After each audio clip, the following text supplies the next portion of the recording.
Coming up on the next episode.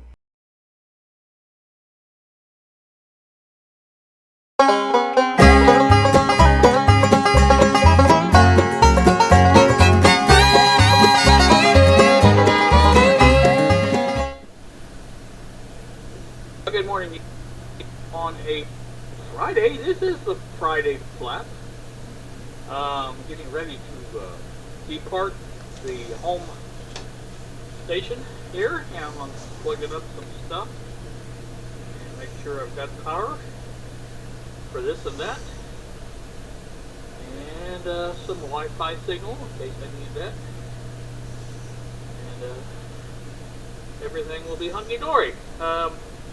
This first leg of the journey, we're going to travel east on US 50 to a little town called Hayden, and from there we're going to do a little flap, and then we're going to proceed to the county seat of Jackson County, which is Brownstown, Indiana, and do a flap there. And so along the way we'll point out some things, and we'll take a look at some interesting traffic patterns at the intersections, and that's what we're going to do. Stay tuned.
It is 8:56 now in the morning. YouTube, back with you once again. Let me jack it up just a hair more. I think I get a little bit better. There we go. I think that's better. As you can see, we're in beautiful downtown Hayden, Indiana. This is kind of a busy intersection. This is a busy highway. I thought we would do a little flapping here, and then we'll head to Brownstown to get an alternate view. That intersection, the truck's just passing through there. It's kind of a difficult one to navigate from the side streets. If you'll notice, I don't see any traffic at the moment, but when some comes along, you'll see that the traffic on US 50 here, the historic pathways, I don't know exactly what they call that, but anyway, that it moves kind of quickly. It can move as fast as 65 through here. I know the speed limit is 55, but this is Indiana. You have to add 10 to the speed limit. So basically, like I said, this is where I decided to do. Now, I haven't picked the best time of the day, probably for traffic-wise, but the problem with this, coming out of that road to the left there, where the truck is just passing by there, Jeep or whatever that is, it's very difficult to see traffic coming around that little bend there, and like I say, it's usually moving pretty good. And then you have to contend with the traffic coming the other way from the east, and it moves at a good clip as well. So you kind of have to basically navigate this with ease or with whatever, and so that's the way that works. Like I say, there's a lot of traffic through here, and this is a busy highway. This is a main east-west artery, especially for truck traffic. They're the only other interstate type roads are up and around Indianapolis. I-70 goes across the state, and most of the other interstates are north-south type interstates. You have I-65, which cuts through the middle of the state. That's there by Seymour. And that's pretty much it for that, but there are some minor ones. I-69 goes from Indianapolis, well, actually above Indianapolis, down to Evansville, and that goes that way. I-74 goes from Indianapolis to Cincinnati. So those are mainly, like I said, north-south type of roads, and so the east-west is limited to the surface street traffic, as they say. And this is one of the main arteries for east-west, US 50. Anyway, as you can see, traffic moving along very well. There's not been very many cars out of the side street there. I don't know how long I'm going to sit here, but I got a fairly decent spot, I think, to watch everything. Now, when I move to Brownstown, I don't know exactly where I'm going to be sitting, but it's going to be the same highway.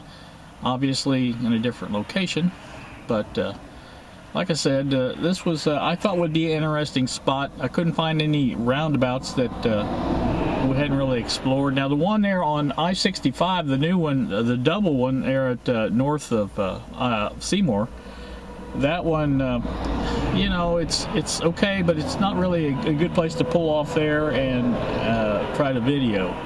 This I've got plenty of room. I'm in.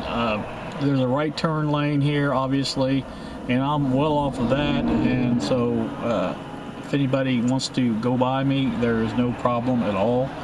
So, like I say, I'm kind of watching traffic out of my rear view mirror as well, make sure nobody's gonna want to go where I'm at, and I don't think they would. Anyway, this was my idea for this morning for Friday Flap. Now, what's going on Friday Flap? Well, there's going to be a video. Now, when I travel from here to Brownstown, I'm going to play a video that I made yesterday about another update for the MFP. Now, this is I'm trying to limit my MFP videos to just little updates, and going to go that route. And there's somebody pulling out. But yeah, he made it with no problem. Now, the traffic, like I say, right now is very thin. But anyway, back to the update. I think I'm going to try to limit those to the updates. Just little things that I add to here and there and things like that. This one's going to be about the BNC connectors. You'll see it in here in a little bit. And like I say, that's what it is about. So basically, like I said, this was just something additional. I'll probably put some more additions. Trying to come up with another another interviewee for the podcast. Running a little slow there on that. Of course, now Carl, I don't know if you guys watched his video yesterday about the DX, but he's obviously having some problems there, and he's had some flat tires and some snow problems and heat problems and stuff like that. So I haven't really gotten with him too much because I know he's having his difficulties, and so we are going to try something with somebody that may not be live, but he will be Memorex.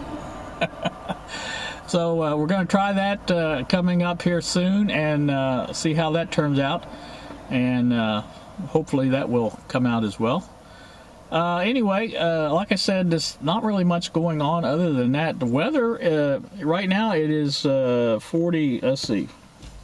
Let me look at my phone. Heaven forbid I look at the phone. Let's see, it is coming up slowly as this morning. It is, the phone is, everything's operating slowly today. I don't know why, but it is. It says 29 and sunny, and that is definitely sunny out. So, you know, I told you yesterday, I think, well, in the video anyway, I told you that it would be cooler today than it was yesterday. It was a beautiful day yesterday. It was in the 50s. I think it's supposed to get maybe up to high 40s today, and that's about it. But that's still, with sun in the car. I haven't got the car running right now, and of course I've got my coat on, but it's not bad at all. And so, like I said, it's well within my range of whatever. So, like I say, that's pretty much it for what we're doing here. Like I say, just watching the traffic. I was really hoping to get a little bit more traffic, but it's not bad. It's a light traffic day, but again, this is a Friday. This is the Friday flap. And like I said, that's what's going on. Now, coming up on the, in addition, you guys, I was telling you about the MFP updates. We're going to get back into some stuff now where is working on things. One of the first things I want to work on, excuse me, is a radio. I've got several of them. You guys probably, I don't know, over the winter I've kind of accumulated them and not done anything with them, obviously. And I've got several that I need to get into. Let's see, there's, I can't even remember the names of them. But there are several anyway.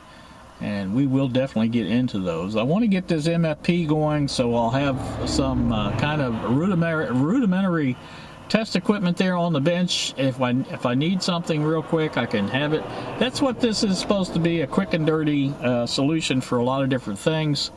Obviously, it's not the end-all, be-all for accuracy and things like that, but it will get a quick measurement here and there of this or that, and that's what I'm mainly wanting. So, there you go. That's that. What else is going on? Bob is visiting today. That's one of the reasons I'm doing this now.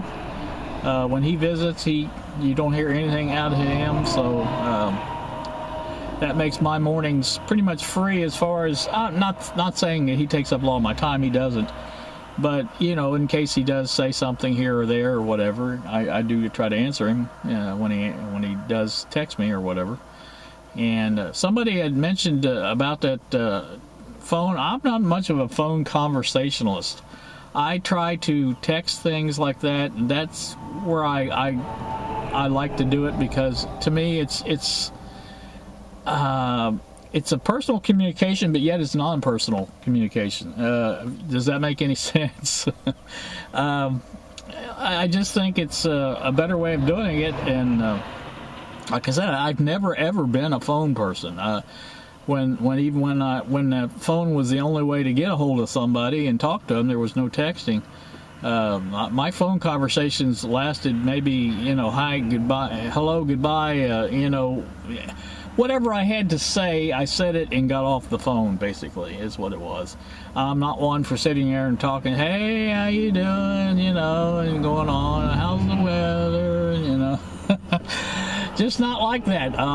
Never have been that way, but I'm pretty much a matter-of-fact type guy. I want to get things done, and I hate wasting time. And although I am probably one of the biggest time wasters there are, here I am sitting here wasting time right now.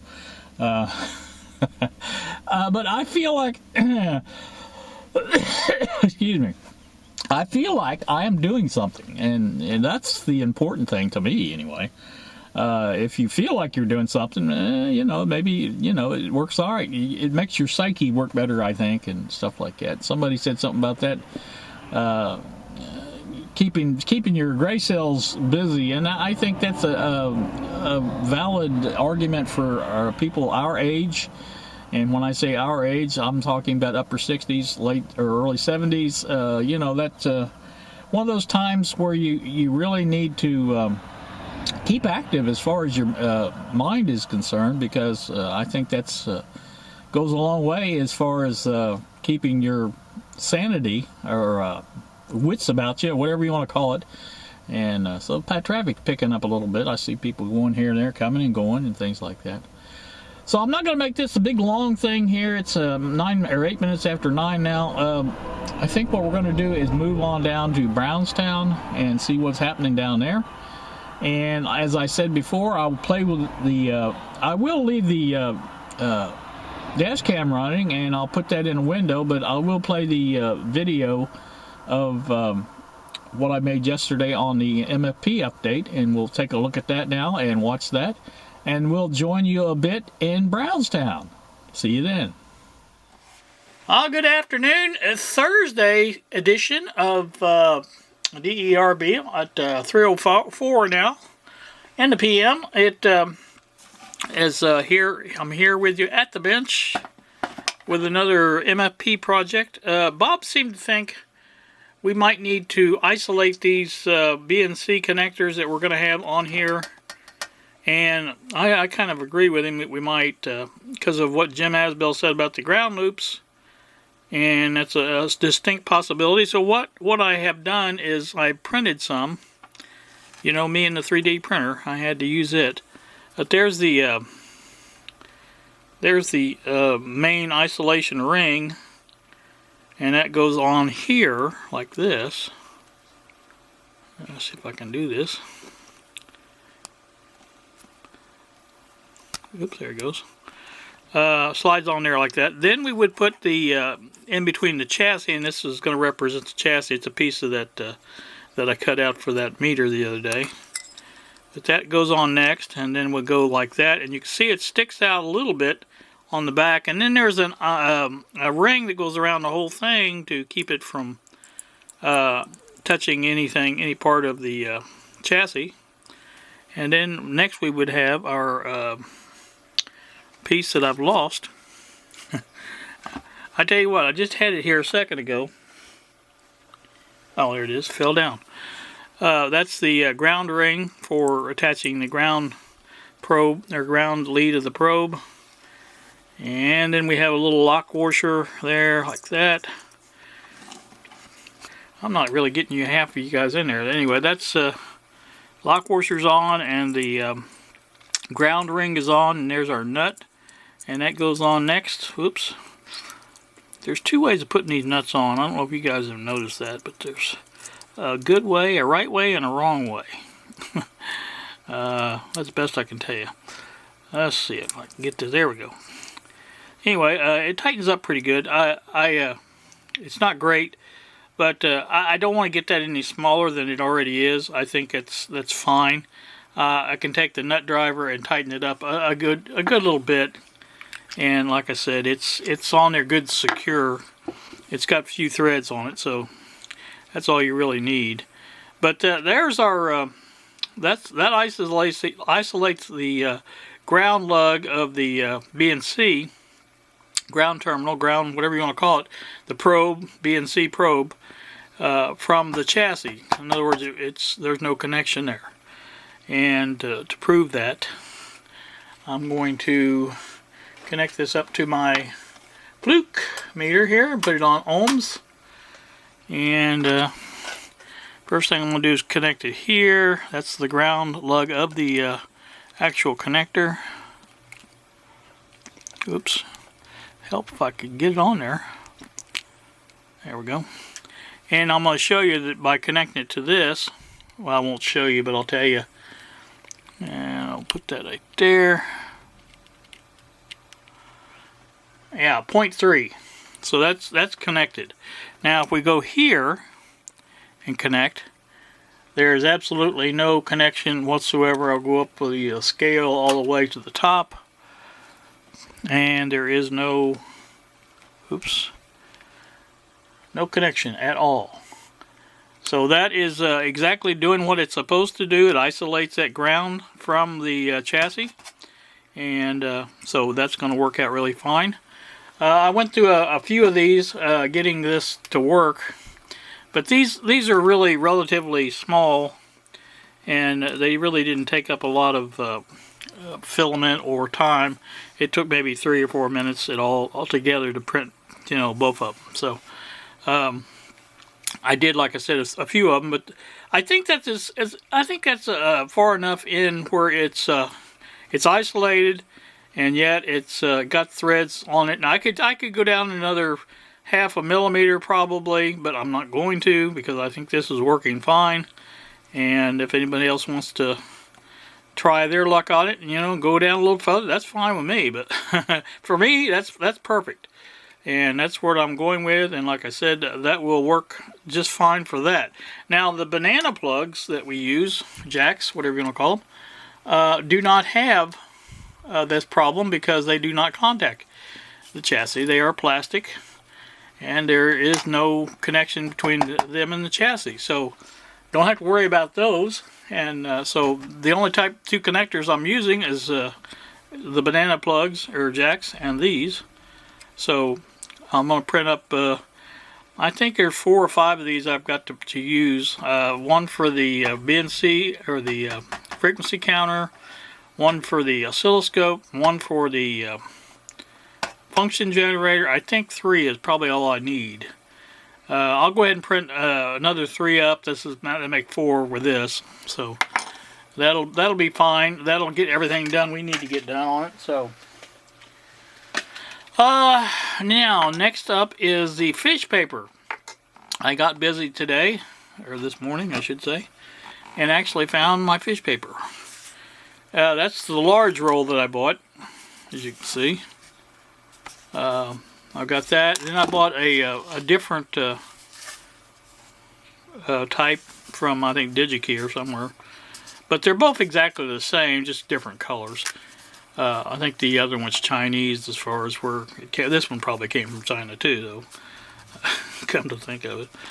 But like I said, this is that's what I'm going to be using for the piece there on the bottom of that. And I'll take and trace that out and draw it out, and I'll make a hole for this, that, and that end there to fit in between, and that will keep that any remote chance of that contacting the wood. Now I don't think, everybody is worried about the heat. I don't think there's going to be any real heat generated on these bolts. For one thing, if you use a bigger bolt, you get less heat. Basically, if you use a smaller one, it's going to be more heat, because it's a smaller area to spread out the amperage. So basically, by using this larger bolt size on the things, that's going to cut down. And then the other thing is, all this is not going to be on at once, and there's going to be very rare times that the 2 biggest draws on it, which would be the filament transformer and the power transformer, variac, all that stuff, they would be on the same time. And if they are, it's not a big deal. Like I said, this will handle it just fine. So like I said, that's going to be good, and not going to worry about it none at all. And I was hoping to get some holes drilled today.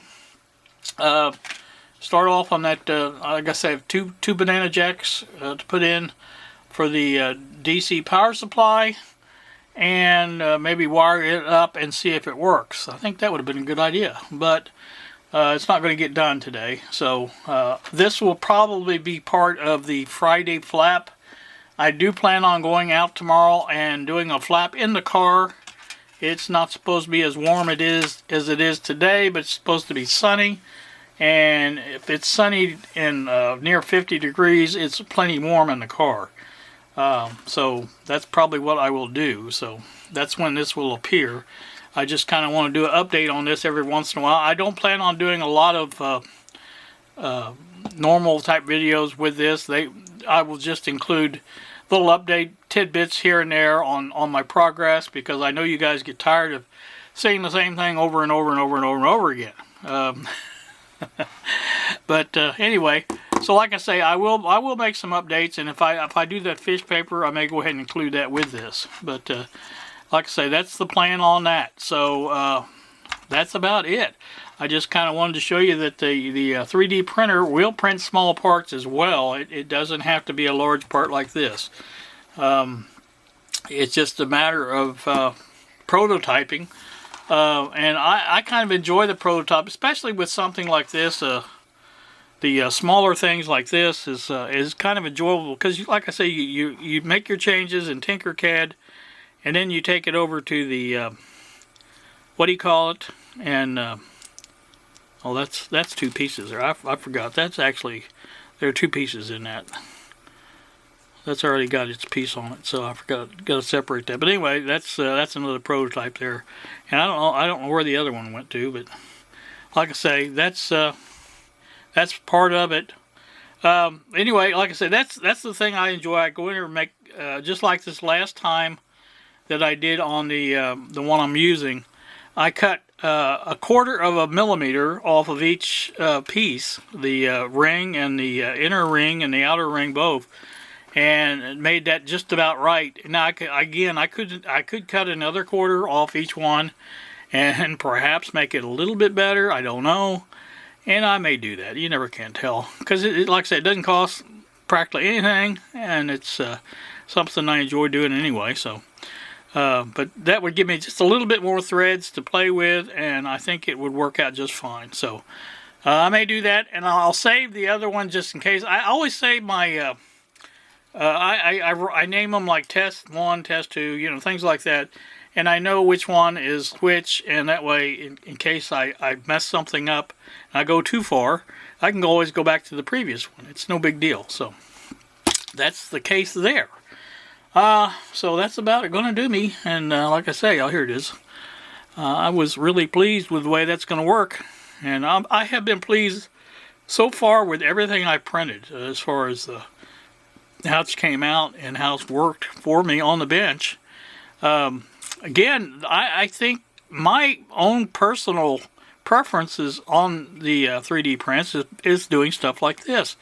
I noticed Greg used his on his Victor that he's working on, made another place for his capacitors to stay, block, and that was nice. And that to me is the ideal thing to be using this printer for.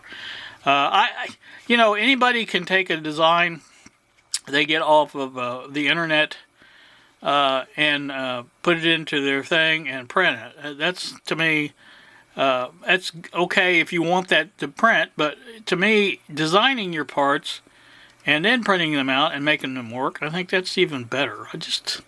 I like it better. That's just my preference, purely my preference, and I know nobody else probably thinks the same way I do. But anyway, that's that. Alright, well, as promised, here you are back again. I'll show you the finished product on this. The fish paper is underneath of it.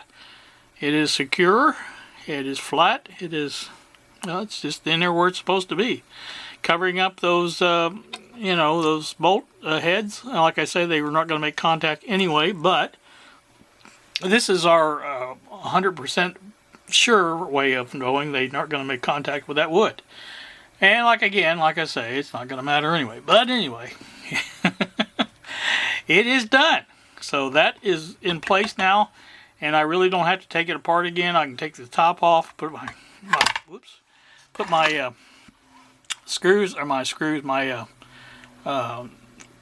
ring terminals in there with the wire and get that all done. And I've got it outlined like I have. The power comes in on this side, the 2 lines, and the 3 outputs are on this side, and that will work just fine. So that's that. Alright, just going to run to bring you back, show you that. Now I'm going to return you to your regularly scheduled video. Alright, I have jabbered on long enough, and I'm going to get off here and go do something else. I'll probably reduce them by another 1/4 of a millimeter and see what they do. So, alright, you guys have a great day. I probably won't do that. I'll probably just put this part of the Friday flap. So, alright, back to the Friday flap in that case. How's that?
6:34 now in the morning.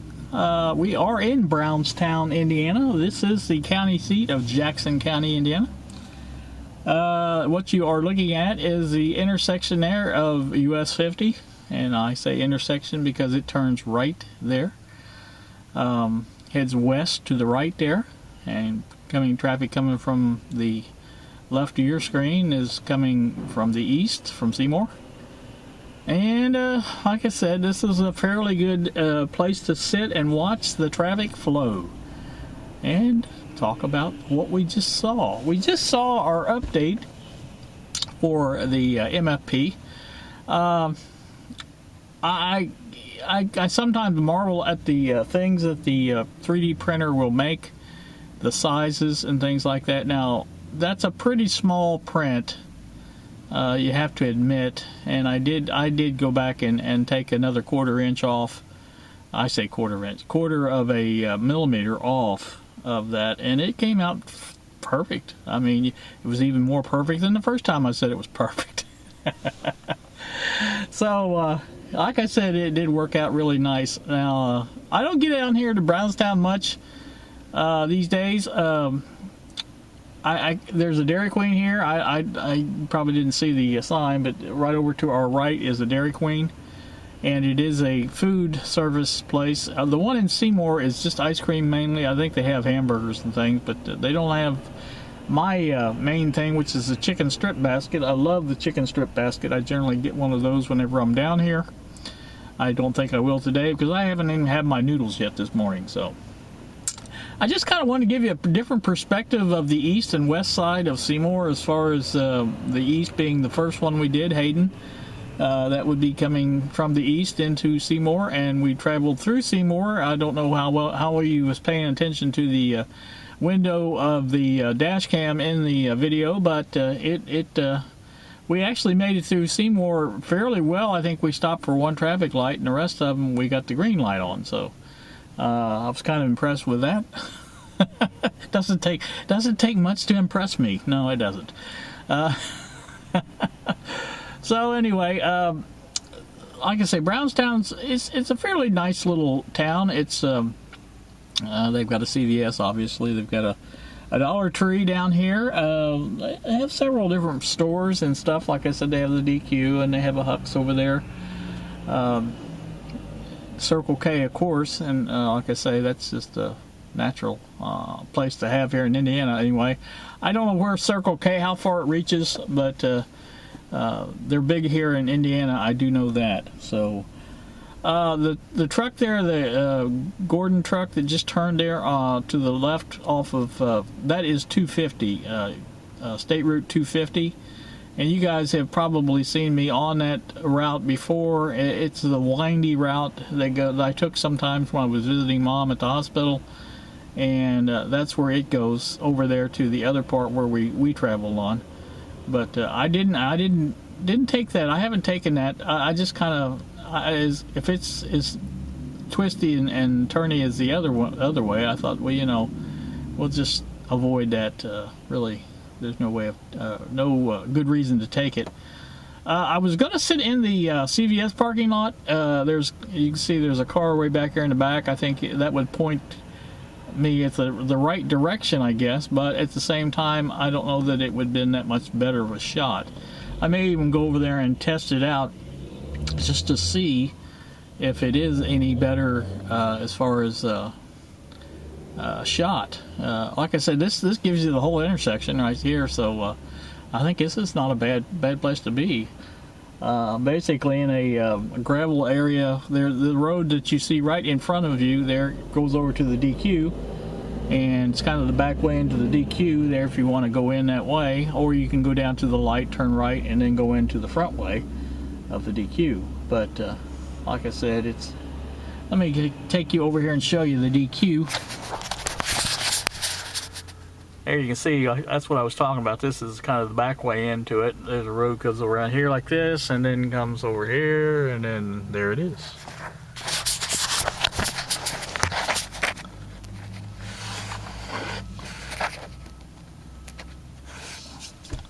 So anyway, that's what that looks like, and like I say, we are not a lot to talk about today. I had 15 million things I wanted to say when I left, and then as you travel on the road, you get to watching the traffic, you get to watching things go on, and you kind of tend to forget what you were thinking of before you left.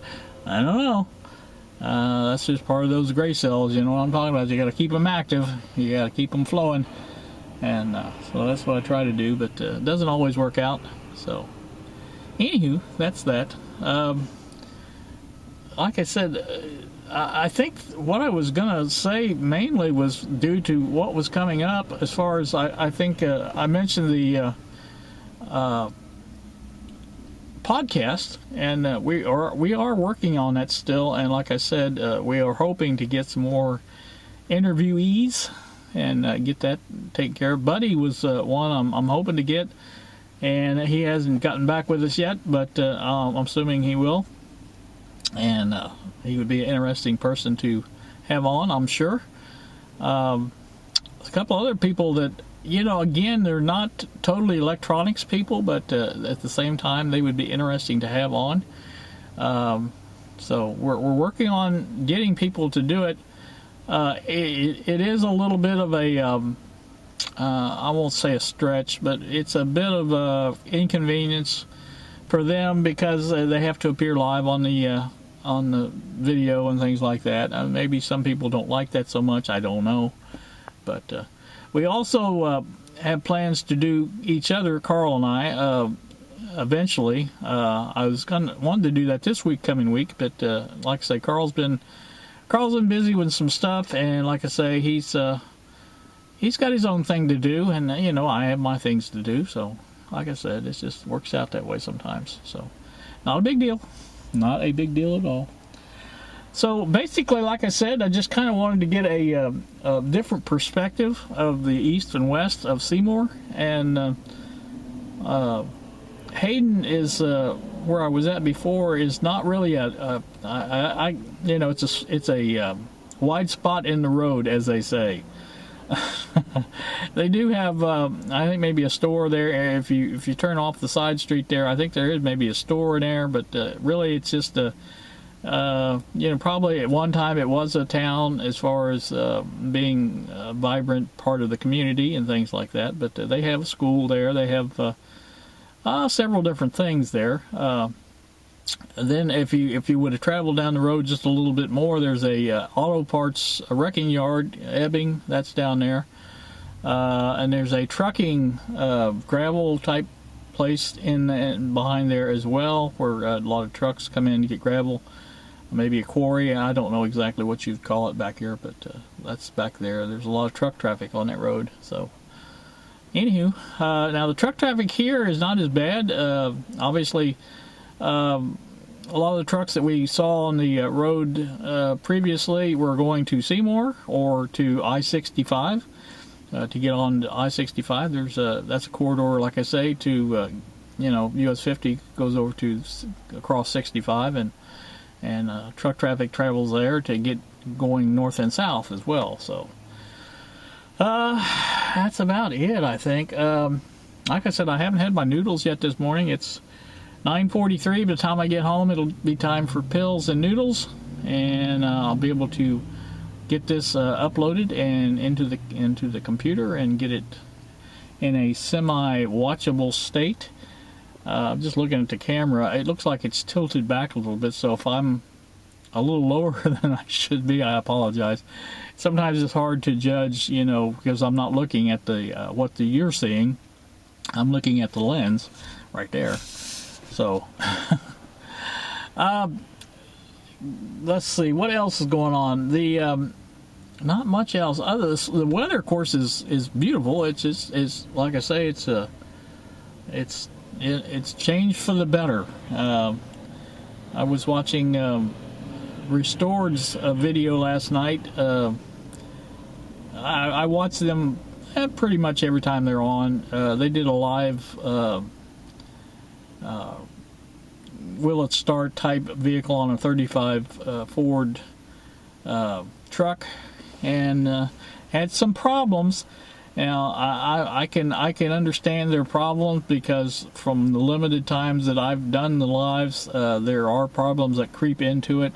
Theirs seem to be more monumental. Of course, now they're doing it live on a larger scale than I do, than Carl and I do, because they've got several cameras going and things like that, and they are in I believe, a smaller town than I am, so having problems with their internet, things like that, but they try, and they did pretty good. They did finally get the truck running after a prayer. I thought, how fitting was that? They prayed to make sure it would start, and it did start the next time. So that was pretty unique. So of course, you know, it whatever, but you know, it's just kind of funny that it happened that way, I guess. But or maybe it wasn't. I don't know. You know, it depends on how you view it, I guess. But hey, that's that. That's what I was doing last night. I've been watching Live on Patrol. And anybody that hasn't caught this, this is a sheriff's department out of Minnesota, St. Paul, Minnesota.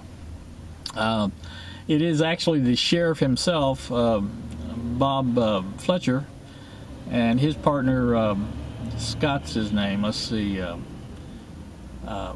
Can't think of his first name. Pat Scott. And they basically ride around in a patrol car and you know, take calls and things like that. And it's kind of a fun thing to do. It kind of reminds me of my old days and stuff like that. And I watch it every now and then. They were on the other day. I caught them on in the afternoon, and I'm thinking, oh, I'll watch this for a while. And they ended up going for like 10 hours, and I was kind of unreal to me, you know, that they would do that. But I ended up watching basically the whole thing. So anywho, that's that. Like I say, I'm going to I think what I'm going to do here is move over to the CVS parking lot and see if there's any advantage to filming down there, and see if it is better or not. And I may bring you back. I don't know. We'll see. So stay tuned for that.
Alright, you can see I am back, and I am over in the CVS parking lot.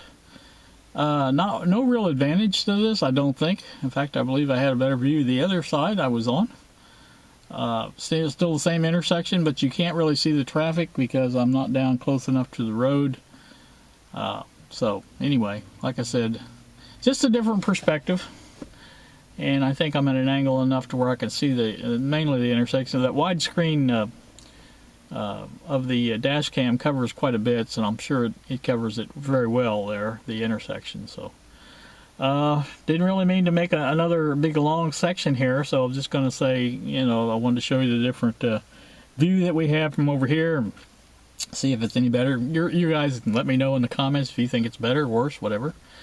But like I say, I don't know if I'm going to put it in there or not, but when I pass through coming into Seymour there at US 3031, I was going to try to do a flapping video there somewhere maybe, and get that intersection in there. That's a busy intersection, two US highways, and like I say, 50 is a main east-west artery, and US 31 is basically the same thing going north and south. So that would be kind of a neat thing to have there. And if I could find a decent spot to sit, not being too out in the open as far as being conspicuous, I guess is what I'm saying. and not in anybody's way. And like I said, I am here. I don't think anybody's going to bother cares that I sit here and do this. I assume they wouldn't anyway. So, but anyway, that's coming up maybe one of these days, and I'll just kind of try to find something that's interesting. I mean, me talking. That's so interesting that I can't hardly say how interesting it is.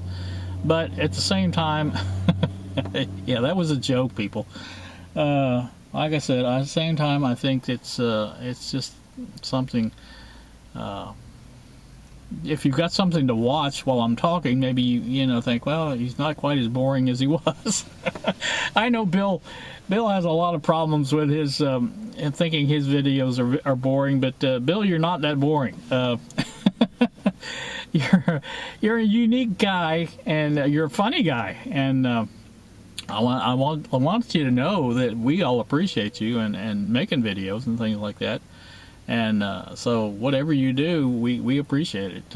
Like I say, you're an inspiration to some of us, and again, like I said, that's just the way we feel about it. So not much else going on. Trying to look at the little CVS sign there. You can see, I don't know how well it shows up on the camera, but those. I was talking to my son-in-law Randy. He's a manager for CVS, and it just they were a big thing. Those signs, those changing signs with the text and stuff.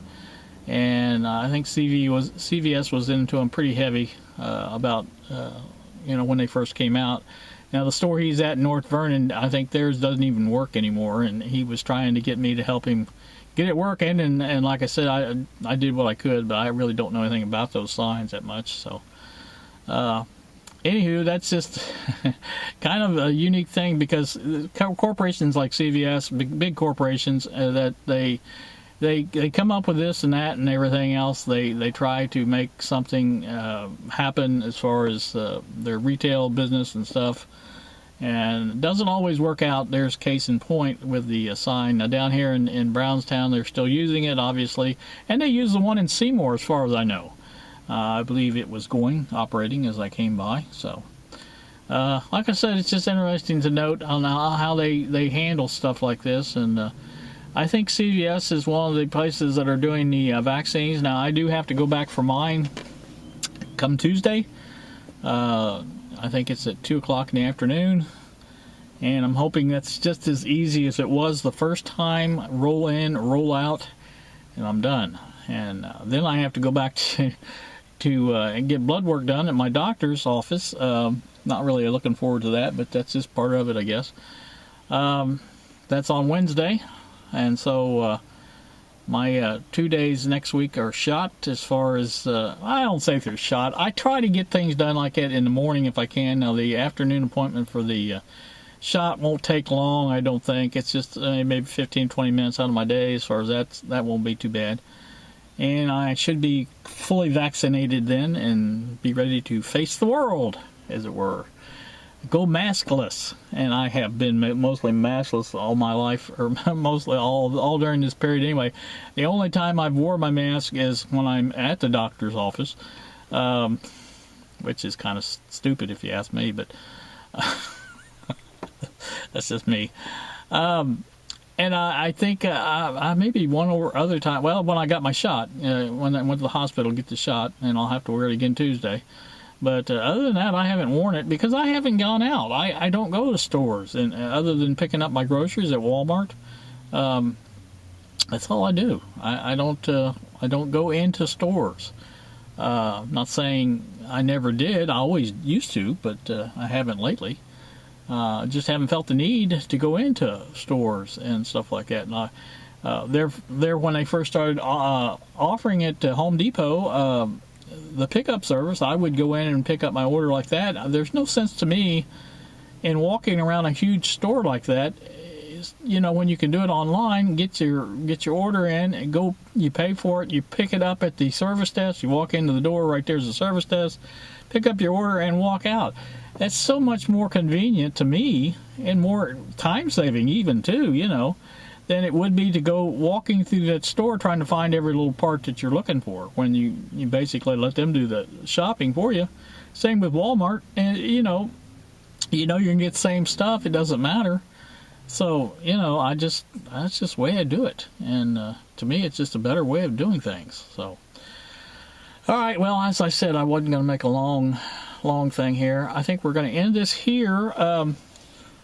I don't know when the next video I'm going to make. Probably nothing over the weekend because I want to start drilling on my MFP. I was going to do that yesterday, and I got to watching that restored video.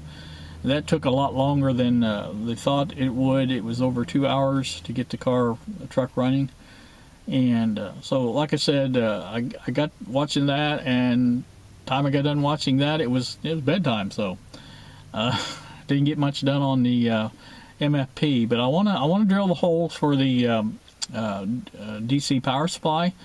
I have trouble remembering now what I'm calling it, but I want to get that done. I've got 2 banana plug holes to drill. I've got a nibble, a switch hole for the power switch, and decide where it's going to go, and then I have a fuse hole to drill, and that's the only 3 holes that I have left to drill for that, and it will be ready to be mounted and tested.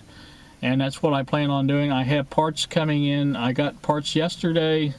I got the little chair spade terminal connectors that I was talking about the previous day, and I got those. I got the what else did I get? There was 2 other things that came in the mail yesterday.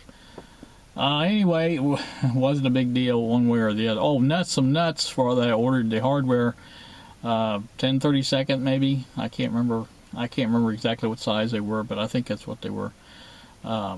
So got them in. I got bolts coming in too to match the nuts, and maybe they'll be here today. I don't know, but gotta get back home and get my noodles ate and my pills taken and stuff like that there, and get on with my day. Maybe I'll get some of that done today. The MFP, that would be a good thing to do. Something to drill and get. Like I say, I want to take and get this thing assembled as far as I can. Now there's a couple things I don't have. The ring connectors for the AC junction box, that hasn't come in yet, although I did give them feedback by mistake the other day when I was giving feedback for some other stuff. I clicked on the wrong thing and gave them positive feedback, so I'm hoping that they have shipped those. In fact, I know they did. I got the tracking number, but so we'll get that when he comes in, I guess. I was surprised yesterday. Oh, that was the other thing. The besides the nuts, I got the resistors I had ordered, and those came out of Hawaii. Now those, I was really surprised how quickly they came, because they arrived very quickly. I mean, one day they were in Hawaii, the next day they were here, and it's kind of strange the way the Postal Service works sometimes, but I do have one more set of resistors coming from that same company. I figured I would order the same one because they were quick and they were cheap, and so as I mentioned, I think previously, I've changed the layout just a bit more on the power supply schematic, wiring diagram, whatever you want to call it. So I've got that, instead of using the 120 2-watt resistors for the bleeder or load resistor, whatever you want to call that, I'm using 2 of the 330s to make basically a 165 with 4 watts. That 2-watt was not big enough. It was at full voltage, it would not have been big enough, and it would have been overrated or overamped or whatever you want to call it, overwattaged.